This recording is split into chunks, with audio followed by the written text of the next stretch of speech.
3D Printing Today, show number 429, updating RepRap firmware, Orbitor 1.5 on the tool changer.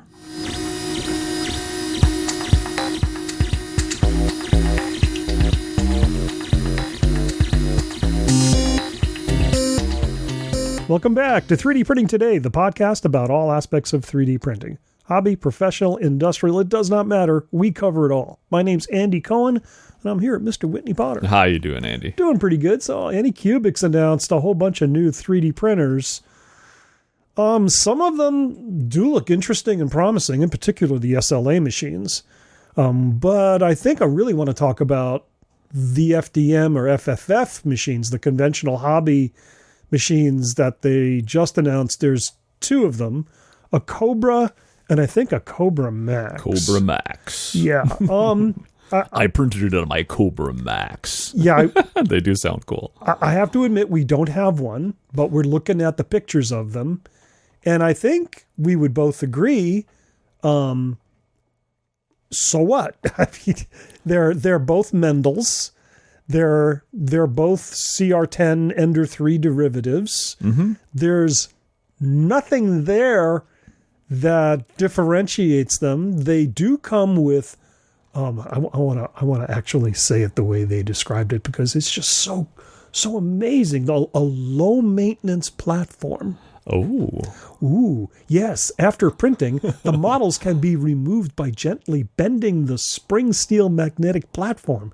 The platform can withstand high-intensity printing and is corrosion-free, saving you a lot of maintenance costs. Oh, well, because corrosion is a big problem for my glass platform, I guess. But yeah, well, this so this is basically technology that I think, wasn't it Prusa that first came out with that? Well, the steel, bending steel with a PEI coat on it. But this isn't even close. I'm looking at them. I'm looking at the plate on the picture, and this is not the same quality plate you get with the Mark III Prusa research. And I find it interesting that they speak of automatic calibration system with Anycubic Levy Q auto bed leveling with 25 points. So I guess the downside of having your little flexible build plate is that you need 25 points of bed leveling to make anything stick to it. Yeah, because it's not flat. Yeah, so in a nutshell, what this says, what everything I'm seeing in the photographs, and by the way, before I forget, it's an inductive sensor. Uh-huh. It's an old school inductive sensor. Oh boy. Big, thick one, a la 2.5 and PrinterBot. And anyway, so what screams at me when I look at the pictures of this thing is this is not an improvement for you. It's an improvement for them. It's a way to it's features, manufacture it cheaper and cheaper and cheaper. Not really a better printer. Yeah. Just they make more money because it costs them less to make it. Right. Although I got to say at $300, that's kind of pricey. I mean, compared to a good old-fashioned Model T Ender 3. Uh-huh. So I don't know, Anycubic. Based on my experience with your printers, the SLA machine, I would say, looks interesting, worthy of study, not necessarily running out and buying, but I mean, I would compare it to the Elegoo and a couple of others out there that seem to be better, but the Cobras, look elsewhere. Mm-hmm. Well, it seems like there's a lot more innovation that's happening in the SLA space. It's not really innovation, but it's sort of incremental improvement, right? Little things, higher resolution displays, higher difference between whether the light is dark or on. Yeah, I forget what they call that, but I like the innovations that they've programmed in, such as there's this feature. I think Elegoo's got it where you in your menus, you say clean the film surface, the FEP surface. Uh-huh.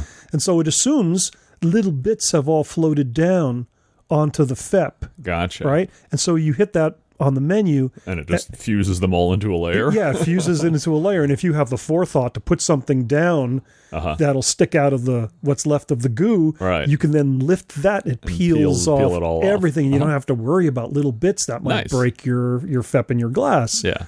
great innovations are happening in the inexpensive SLA world, not so much in the FDM world as far as we can see. Yeah, not much has there haven't been any substantial improvements, and so we're getting these sort of like features that aren't really an improvement, I don't think. I think they're making it less expensive, which makes more money for them, and then they charge more. I mean, the idea that you need you need 25-point bed leveling when all of my printers work perfectly adequately without any automated bed leveling at all, just because they're built so the bed is flat and level. And so if you're out there and you're saying, well, I get it to work perfectly every time with my bed leveling, I said, yes, that's great. Good. But in my experience, with machines that have properly designed bed leveling integrated in from the start instead of kludged in, right, I find that because I use a hard plate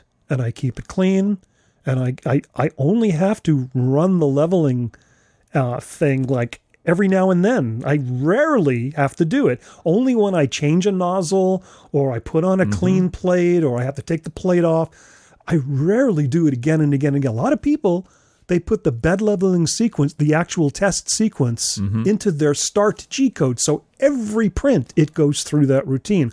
Why do you need to do that? Well, if you're using a flexible plate with a heater that's not high quality and hasn't been ground correctly, and so there's high and low spaces everywhere and it's constantly changing, yeah, you got to go do that. That's the difference in quality. So, I don't know. That's just my opinion. I'm sure there are people out there that are just fine doing the probe on every print. Well, I mean, if it works, that's fine. And ultimately, if your printer works for you for what you want to print, then it's not for me to say that you're wrong. And if you don't print that much, so what? Right. But if you're printing over and over and over all day long, again and again, with 4 or 5 machines, yeah, you look for little things to chop out so that it's not as time consuming. Yep. Speaking of time consuming. What's coming up on the show this week? We're going to start by updating ReprapFirmware. And then we only have 2 segments in this one because I think we were kind of verbose in updating the ReprapFirmware. And then we're going to talk about installing the Orbitor 1.5 on the tool changer. Let's do it.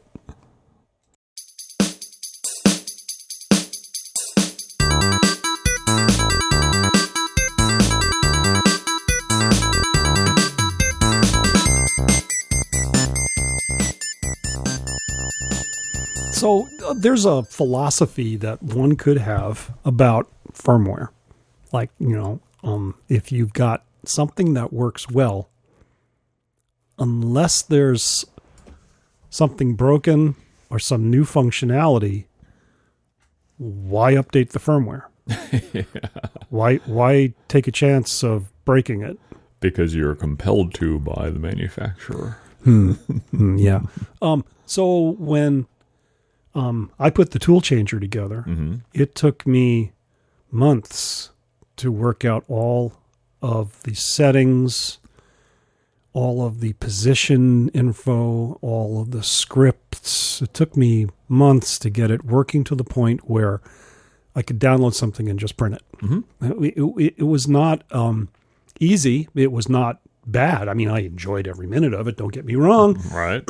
But I didn't want to throw all that away. Sure. And so this was well over 2 years ago. And I was on version 2 something of ReprapFirmware. And I did not want to have to redo everything. And from what I was reading on the Duet boards, there were some pretty significant changes. And now, one can say, well, just read the change logs. What's the big deal? Okay, well, when you read a change log, at least the way they wrote it, you don't know what you don't know. So you're reading stuff that's like gibberish. Like, I don't know what that's going to mean to me. Right. It doesn't have any meaning to me yet until I get there. Right. And so I was of the opinion of, well, I'm just going to leave it. I'm not going to change anything. And And now there's a real big downside to doing that. And you're 4 updates back, and well, yeah, I'm more than 4 updates back. And when I do need to go to something new, it's going to be extra painful to do. And now remember, the RepRap firmware, like Marlin, like Clipper, these are open source software efforts by groups of people. This isn't coming from HP or Lenovo or IBM or some big company. At HP, if we did a firmware update to the products that we sold when I worked there, all of the marketing staff would know step by step what had to be done to make the firmware work right. And they would call each client and do it with them in real time. Yeah. Can't do that when it's an open source firmware thing. No. And we're not paying $700 for that service call either. Right. This is a freebie thing. And the people who wrote this stuff are not making money off of it. Yeah. They're doing it for intrinsic reasons. Sure. And now, on the good side, these same people are there for us, thankfully, because that's where this is going. So obviously, there's features coming up with RepRap firmware that I really need, and all of us really need, input shaping particular. And it was time to update, but I didn't want to touch the tool changer. And besides that, Dave Crocker, who is one of the top developers of RepRap firmware, tells me that the input shaping does not yet work for multi-board systems, and the tool changers are multi-board systems. So input shaping on the tool changer, not today, not in 3.3 and not in 3.4. Now, in version 3.3, we do get input shaping for single extruder, single board systems, and it will work with the accelerometer board from Adafruit. That board will do the tuning of the harmonics that you would get on your extruder, on your carriage. However, Dave tells me that the drivers for that board are a little buggy. Yeah, but input shaping does work on 3.3. So I figured I'm going to have to update sooner or later, so I might as well start updating. Now, luckily for me, I have a test machine that I use before I go near the tool changer, my Duet Clone R1. And for those out there who don't know what the Clone R1 was, the Clone R1, the word clone is really pointing to the Replicator 2. The fellow who built the Clone R1 did a copy of the Mighty board, thought he did it better, and he figured here's a way to do what the Rep 2 should have been, but with the latest technologies. And he put one of the first production of a 3D printer with Core XY. And the first one with linear guides. All everywhere, a whole bunch of innovations. But he only got to the beta test. He only sold about 50 of them. Yeah. And then he quit because I think he saw he bit off more than he could chew.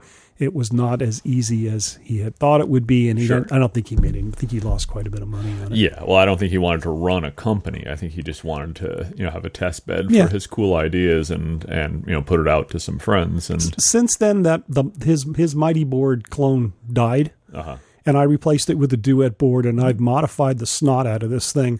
So it's basically a Frankenstein. I've changed literally everything in there, from the X carriage, the hot end, the feeders, the brain itself. The quality of the machine is in the Core XY and the linear guide, so those are all kept. Unfortunately, the one weak point of this machine is the cantilevered shelf, which is a POS. A PITAPOS. and that was probably the biggest problem with the machine. Anyway, that's too bad. It's what makes it a really good test bed. And so I learned how to work with the Duet board and RepRap firmware before the tool changer arrived way back in 2018, 2019.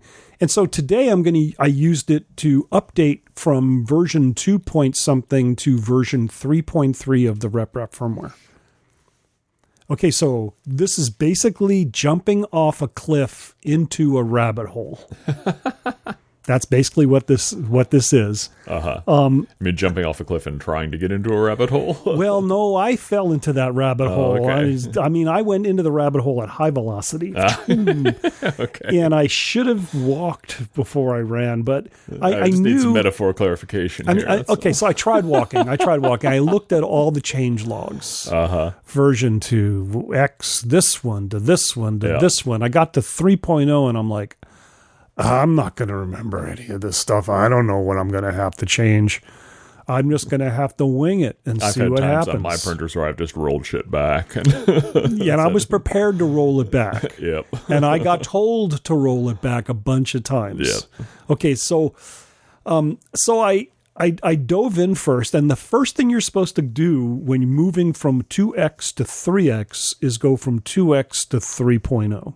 Okay. That's when the first thing you got to understand. That's where the fun all begins. That's where the fun starts. So you start with an update to 3.0. Now, before we go into this whack-a-mole story, ideally, the way it usually works when you update ReprapFirmware is you simply download a zip file, you don't unzip it, and you simply hit the upload to your...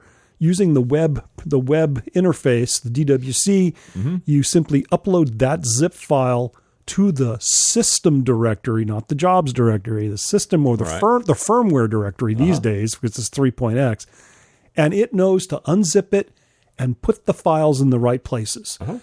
That's all you need to do. Yeah. It's pretty easy, and it will update that easily for the three main firmware components of the Duet system, including the ReprapFirmware, the Duet web control interface, which is kind of like a little web server, and the panel do.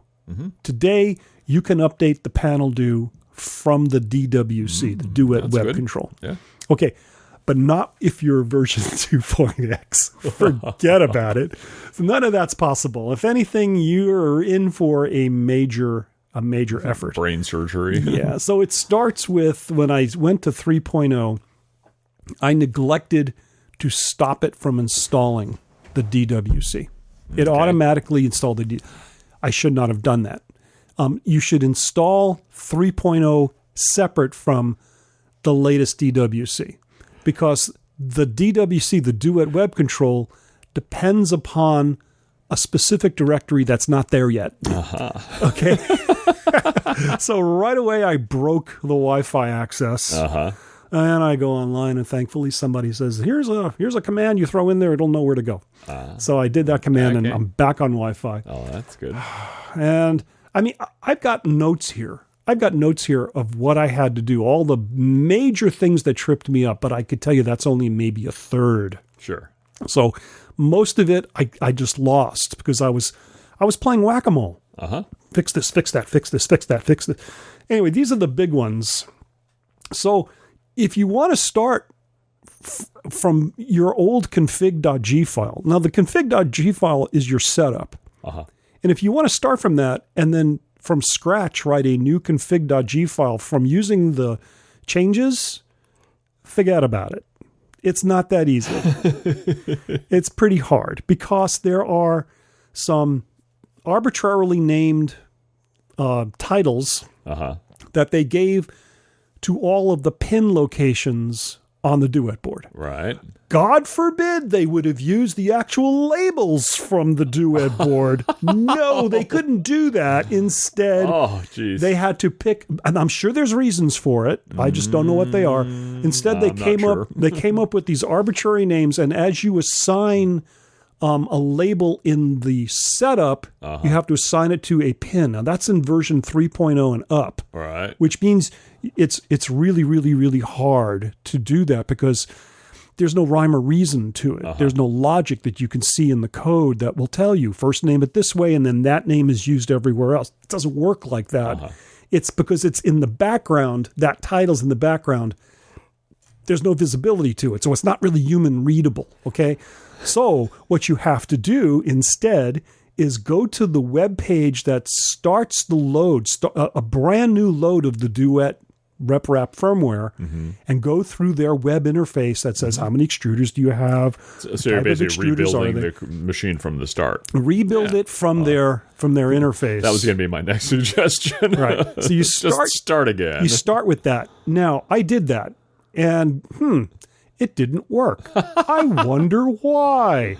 Well, the labels they used didn't show up properly in the web-generated config file. It left out the exclamation mark, or it labeled it incorrectly, or there's a syntactical error. And one by one, I had to whack each mole until I found it. And by the way, I want to thank the moderator of the Duet forum for holding my hand and helping me. And handing you the mallet. And handing me the mallet each time. He basically, what Phaedru or Phaedrux would do is point to me. Could be this, could be that, could be this, could be that. And one by one, I would find them. Wow. Okay, so the next thing that was unbelievably hard to do was the tool definition. Now, the tool definition code in the config.file file is the same code, but they shifted everything to always start with 0. Okay. So now, instead of having tool 1 through 4, it's to 0 through 3. Now, you could have had that before, but now you're forced into doing it this way. So you can't use your old definition of your tools. That broke on me. There used to be defaults. All the defaults are gone. So if you don't explicitly say something, it don't know. So you have to tell it that the machine uses a specific kinematic methodology. So you have to tell it with G-code, it's a core XY. You have to tell it you have a panel do now. And you have to tell it in the config file to select a tool. Even if you have one tool, if you don't put a T0 at the very end of the config.sys file, when you try to do anything on that tool, like load filament, it ain't going to do it. It's not going to know to select it. It's ridiculous. It's absolutely ridiculous. So each of those things tripped me up. So it sounds like they've gone, 2 steps forward and 1 step back with these upgrades. I'm sure these folks had reasons for these. Remember, all these changes happened in dozens of updates. Sure. And if I was updating each time they did an update, little change here, little change there. But when you don't do it for 2 years... But most people are in that situation. I mean, most people don't update until there's a reason to. I know. So it's I guess they all kind of expect it because they all looked for my post, and I had a couple of really great folks on the forum helping me out. Okay, so this gets funny. So after I get it all upgraded, the panel do no longer works. Oh, lovely. I wonder why. Well, because it's version 1 point something. The panel do has to be updated to the very latest version. The Duet web control has to be updated to the very latest version. The Duet web control, that was easy. But the panel do, that was not easy. First of all, you got to use the software that the Atmel MCUs require. Okay. And it's called BOSA. Is that the name? BOSA? BOSA. BOSA. B-O-S-S-A. Okay, you got to use this software, and this software will send through a USB connection on your panel do the firmware update. Okay. It'll do it all. Or brick it. Or brick. Well, thankfully that didn't happen. But if you've got an old version in there, you have to get access to both the erase button and the reset button. So you got to take your panel do out of its containment, and you have to very carefully attach a micro USB connection. That connection can snap off real easy because it's sticking out vertically. Okay, so you got to handle this thing super carefully, and you have to hit I think you hit the erase button, and then you hit the reset button, and then you tell BOSA with the proper setups to go send it, and it sends it. And how many iterations did it take to get the timing right? Once. Hey, that's an improvement. It worked the first time. Hey, but it'll never happen again. But BOSA did not work on the Mac because BOSA itself has never been updated. So BOSA will not work on a 64-bit Mac OS. So I had to go find a PC. I loaded my Win 7 on my MacBook Pro, and connected that to the panel do, and I got the thing updated finally. So now I got the panel do updated. I got everything working, and it's still not functioning right. And I'm like, what's going on? Well, it wiped all of my PID control information. So the moment you start printing, it says, I can't see your heater. Your heater's not working the way I expected to, so I'm not going to work. And you can't auto-calibrate? Well, you can, but you have to know to do that. You have to troubleshoot it. I'm thinking, what's wrong with my heaters? Maybe I defined them incorrectly. Right. And I'm looking. And then in the documentation, it says, oh, and by the way, your PID control's been wiped. You have to redo it with the automatic feature. Oh, why didn't you say so right at the very beginning of this list of things? Okay, so I run the automatic PID control. You do that. You send a G-code command, and it runs it through a way of cycling it. It took hours to do my bed heater because the bed heater is not a very good bed heater. And it worked. Thankfully, it worked. It took minutes for the extruder heater to work. But I finally got PID control redone, and I printed. And I got to say, big improvement. Oh, well, that's good. The print's been improved. After all that. They must have fixed a ton of bugs that I didn't even know about. Acceleration was improved. A lot of those weird arcane settings that you can do, like jerk and what's the other one? Linear was... I know what you're talking about, yeah. Linear advancement, that was working better. All of a sudden, everything's working. Wow, look at that print. And I did a benchy, and wow, I never got that quality before. So it was of value, and we'll be experimenting with input shaping. Okay. Will I be doing this on the tool changer soon? Oh, man, I don't know. I don't think I'll be upgrading my Duet anytime soon. It's like, because usually it's like when I need to print something, it's like I want to print something, and there's very seldom do I sit around and say, yeah, I got 3 days in my schedule here, or I could screw around with a firmware update. It was 2 days, just so you know. 2 days. 2 days. Don't overdo this now. Okay, well, it would have taken me 3. I turned the mics back on. I forgot. There was one more thing. And this was the reason why I didn't update in the first place. in the update logs, they say that they changed the labels for certain variable names. Okay. And I wasn't sure what that meant, so I thought, well, that means I'm going to have to change all those scripts I developed on the tool changer and on my clone. Yep, probably. Okay, well, after I got everything working, I couldn't home. I'm like, what the heck now? And I go, Phaedra, what's going on now? I can't home. He says, oh, well, we no longer use the S label for the G1 G-code command. Now we use H. And why did you do that? And he just said, to mess with you guys. And when I asked him that, they acted insulted. Like, hey, just roll back. I don't want to deal with you. If you don't like it, just roll back to the old one. That's what you get when you go open source. Well, that's true. That's it. That's true. Open source, you get the peculiarities of the individuals who are spending their time to work on it for all our benefit, and you have to accept that. And these individuals are motivated not in pleasing you. They're motivated in the intrinsic interest in making this thing perform and do things that turn them on. Well, sure. And if that means you have to go into scripts that you've already written, well, that's up to you. If you don't want to do that, roll back to the old one and live with it. Yeah. Well, I mean, they haven't anticipated all of your use cases.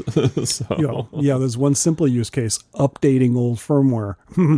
That was not considered at all. Yeah, well, but that's, I mean, as you say, this is what you get with open source. You get what you pay for. It's nice that there's somebody there to support you when you're having problems with it. So if you're going to go through this whack-a-mole torture test, what I suggest is you don't let your emotions get in there. Yeah. If you get upset, walk away, get away from it. The one thing I will say that's really good advice that Phaedra threw at me, and he or she is the moderator on the Duet forum, is that you can't really destroy or really break anything. If you back up all your files, which I had, and you have the original files for the firmware, which I had, it's really easy to roll everything back and go back to where you were. Yeah. So should be no pressure here, and they're there to help. They will help you. So I would recommend if you're going to do this, there's good reason to do it because input shaping's there in Duet ReprapFirmware world, not just Clipper. So there's good reason to do it. Is it worth doing? Well, if you're never going to use input shaping and you don't care at all about all the little things that they've improved, keep it the way it is. On the other hand, if you're willing to go through this, just keep in mind people are doing this for no pay. Right. And you should, not treat this as if it's your HP laptop. Oh, sure. So I guess that's the best advice I can give. It's you're getting something for free out of the goodness of their hearts, and out of as you say, what interests them, and making something that's user friendly is not necessarily part of their interest. Yeah. I forget what it's like called the genius fallacy or something, but it's basically, I understand how this works, therefore it's not that complicated, right? I forget there's some term for it, but that's basically what happens to a lot of people. Yeah. Remember, it's open source. People are doing this for intrinsic reasons, not because it's their business.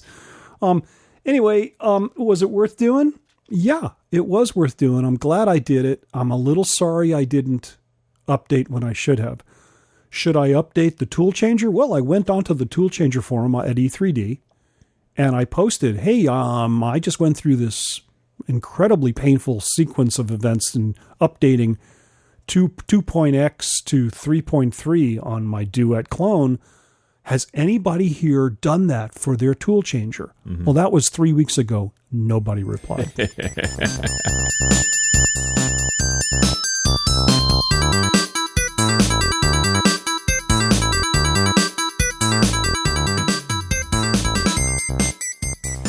So hopefully this comes out the right order. I don't know if you may recall the Zesty Nimble version 2 on my tool changer. It was time for it to go. It went defective. Mm-hmm. Basically, the nylon that they used was under pressure because the 3 mounting bolts compressed the sides of the Nimble body, and that pressed against the sides of the bearings of the drive worm gear, and that kind of went against the direction of the bearings, and it ruined it. This whole thing is an SLS print? Yes. These are SLS prints. Yep. And I believe that they knew about it, but they knew that these will fail. Well, you just need to have a very defined torque for that bolt, which I did. Uh-huh. I had those bolts tightened only to the point that the case was closed. Right. In other words, they were still a little bit loose, and it's still deformed because the drive cable's coming out from the top, and that drive cable has some weight, and it's pulling to the left and to the right. So to Brian's benefit, Brian, who owns Zesty, one of the 2 principals, sent me replacement bodies for the version 2s that I have, but those extruder feeders are being retired. I am taking them off of my tool changer. Okay. I am not going to deal with that again. Yeah. That's just a completely inappropriate design. It's a design defect. Version 3 does not have that problem. Mm-hmm. However, version 3 does have the problem of the cap snapping off. And with version 3, there's no way to glue that on or make that permanent. So you have to buy a new cap from Zesty. So that's an issue. Any case, time to move on. I had off the shelf, I had sitting there an Orbitor 1.5, and I installed it. And wow, it's cool. I had a really good time with it. It didn't take me very long to install. There was a couple of mounts that people had developed that's on the Duet forum. You can find it up there. It's on Thingiverse. I'll put the citations for it in our show notes, but there aren't very many E3D tool changer users out there that may want to do this. But so what's the one thing about the E3D tool changer? If you want to experiment with an extruder or a hot end, the way it's set up is it's really the ideal platform to experiment with these devices and learn them, because it's really easy to mount. It's really easy to access, unlike like a big Delta printer where the effector's kind of bundled in with everything. Everything's easily accessible. You just take the tool off the parking place and hold it in your hand, and you can so you can hold it upside down to have a hole for the screw to get up into. So it's really, really convenient. And it turned out I was able to get the Orbiter 1.5 mounted within half an hour. Pretty easy to do. I used the off-the-shelf settings. If you go look up Orbiter 1.5 settings, and went into the ReprapFirmware and made the changes, and right away I was getting prints. I did have to really change the steps per millimeter and the current. The specified current on these smaller 14 millimeter round stepper motors, there's a challenge with them that I'm sure others who've played with them have seen. Current is either too high or too low. It's really hard to find that exact spot. Sweet spot for your current. But for this particular version of the Orbiter, I was able to go pretty low and get it nice and cool. Because you need to have it cool. If it's hot... Now you're setting the current in the firmware rather than with a little screw? No, in the firmware. Yeah, okay. Otherwise, the way some systems do it is on the little driver board, there's a little potentiometer screw. Yeah. On the Raise 3D, that's how we had to do it. I remember doing that a lot. Put a voltometer on there to get the current. And but today you can do that in firmware. I'm not sure how it's done in Marlin 2.0, but I know how you do it in Clipper. I remember doing it in Marlin in the code, in the not the executable, the non-compiled code, and before you compile, I remember doing that. But it's it's super easy when they do it in the G code, in the config.g file. That's great. And it took me a little bit of experimentation, and I got the optimal current. Now, I gotta say, I would give the Orbiter 1.5 a thumbs up, at least for the tool changer. Now, here's the problem.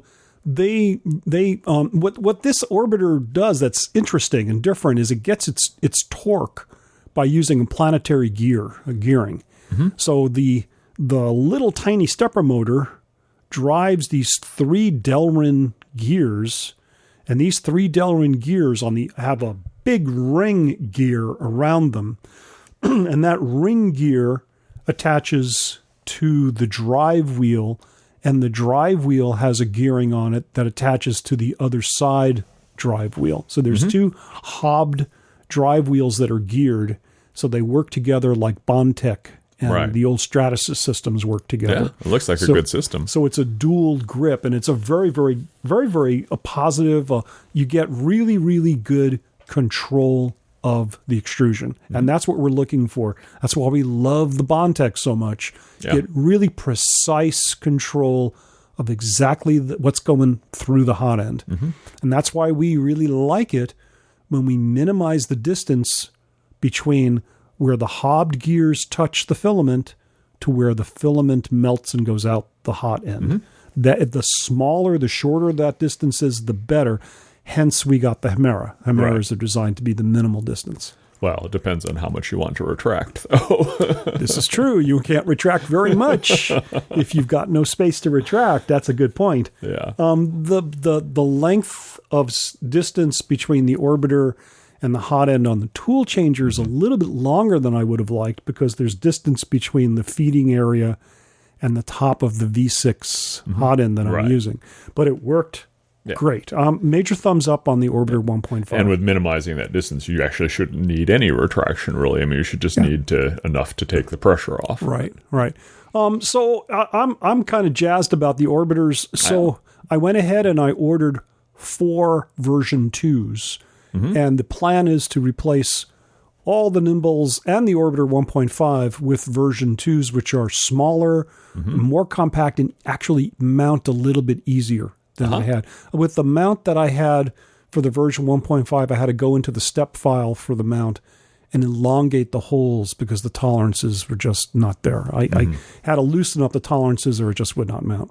You don't have to do that with the version 2. Version 2, the path of the filament, that PTFE tube, is perfectly in line with the 2 mounting holes for the mount. So it makes it much easier to do a mount than it would be with 1.5. Anyway, major thumbs up. It's working great.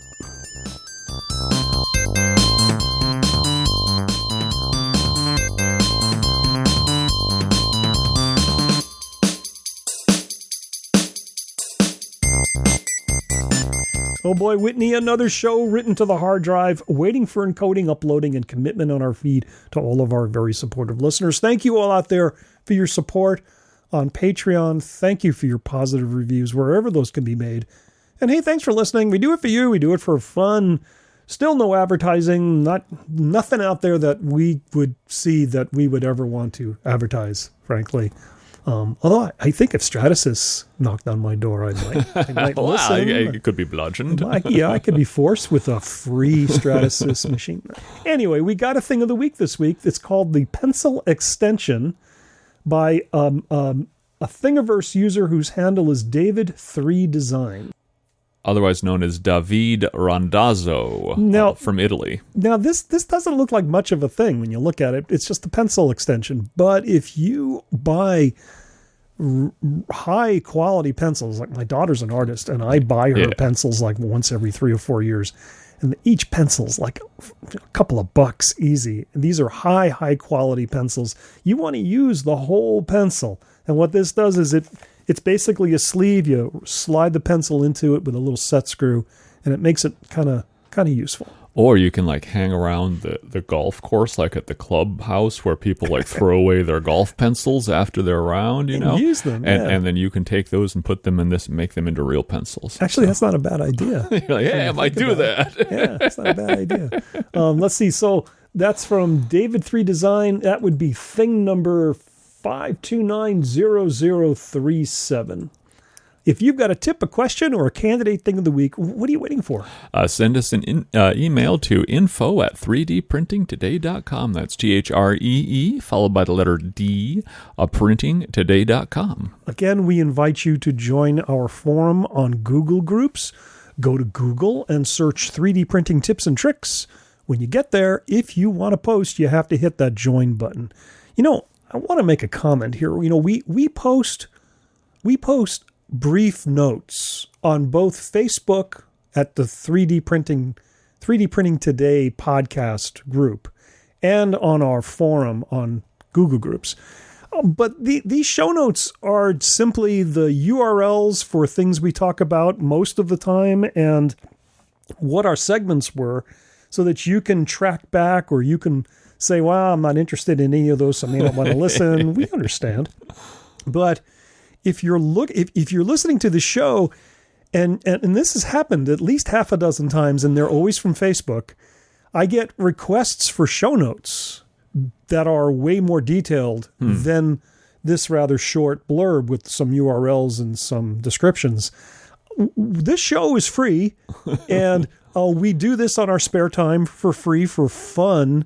Right. If we were in this to make money, and we really, like some YouTubers out there, look at this as a way to make a living or potential make a living, then yeah, that would make sense. That's not what we're doing.